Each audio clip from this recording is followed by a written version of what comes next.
priest who questioned his calling for love. The rain in Turin had not ceased since dawn.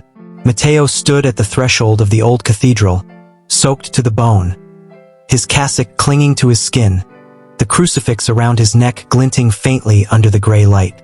Inside him, a storm raged far louder than the one above. Lucia hadn't answered his letters for days. He walked briskly through the cobbled streets, the hem of his garment dragging in the mud.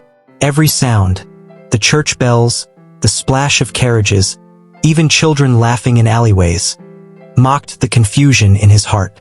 Lucia's apartment was still the same. The yellow flowers on the windowsill drooped in the rain. He knocked. A pause. The door creaked open. Lucia stood before him, pale, her eyes sunken, her lips trembling. She was no longer the bright spirit who danced barefoot near the vineyards or whispered poetry under starlight. Something inside her had changed. "Matteo," she whispered, "I wrote you every day. You didn't answer. Are you all right?" She looked at the floor. "You shouldn't have come." "Why?" Her hands clutched the edge of the door, knuckles white. "Because I cannot carry this anymore. I'm not who I was when you met me." He stepped in, dripping water across her wooden floor. "Lucia, please. I left the seminary. I told Father Angelo. I can't live the vow if it means losing you." She recoiled. No, Matteo. Don't say that.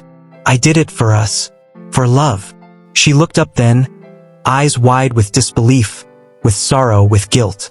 "There is no us," she said. "Why?" She took a slow, shuddering breath, turned away, and walked toward the window. The city stretched before her, gray, trembling, waiting. "I am with child." The words hit Matteo like stone. He blinked, swallowed. "Then it's ours. Lucia, it's ours." She hesitated. Silence. "No," she whispered. "It's not yours." His breath caught in his chest. You were with someone else?" Her eyes shimmered with pain. "The night you left for the retreat, I was alone. I felt abandoned. He came, I didn't ask him to. He was drunk. I didn't scream. I froze." Matteo's face turned pale. He reached for her hand, but she stepped back. "You should go." "No." "You must, Matteo. The world you're leaving behind, it was holy. It was safe. I'm not." "I'm damaged. She choked. Matteo sat down heavily on her couch, hands on his face. "Lucia, I don't care. I don't. Let the church curse me. Let the heavens fall. You're still the woman I love." Lucia fell to her knees before him, her head on his lap, sobbing. He stroked her hair. "We can leave Turin. Start over. I'll work. We'll raise the child." Lucia nodded faintly. "Promise me." "I swear." 3 weeks passed.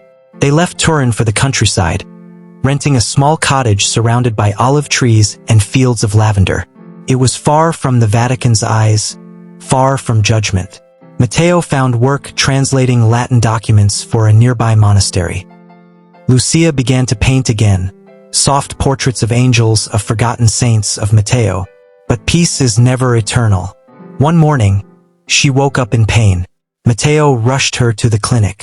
The doctor, an old man with trembling hands, frowned as he read the chart. "She's bleeding too much. The baby. The pregnancy is at risk." Lucia smiled at Matteo weakly. "If anything happens, save the child." "No," Matteo whispered, clutching her hand. "Both of you. You hear me? Both of you."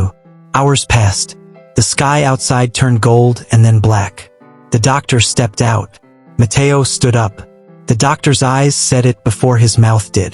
"I'm sorry. She didn't make it." Silence. "The child," Matteo croaked. "A girl, but premature. She's alive for now." Matteo stumbled into the hallway, fists clenched, mouth open in a silent scream. He fell to his knees, trembling. Inside, Lucia's body lay still, her face serene, her hair damp with sweat, her lips slightly parted like she'd fallen asleep whispering his name. He approached her, touched her hand, pressed it to his forehead. "You said you'd stay." He buried her 2 days later in the field behind the cottage. He planted a single rosebush over her grave. The baby, Amelia, was kept in the neonatal unit, fighting for every breath. Matteo visited every day, pressing his hand to the glass, whispering prayers that felt more like screams. One night, he returned to the hospital to find the nurses silent. She was gone. He walked out into the night, holding a tiny white bonnet that smelled faintly of lavender. The next morning, he was found sitting beside Lucia's grave, unmoving, eyes open, a rosary in his hand, lips blue from the cold. He had written a letter. If love is a sin, then let me be damned forever. I have seen heaven, and it was her face. I have known the divine, and it was her voice.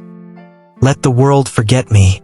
Let God take me, for I have nothing left but her name. The priest who read the letter wept.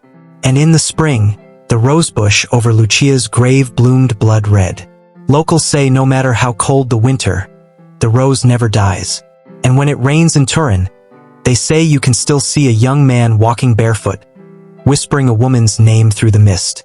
Lucia, Lucia, Lucia.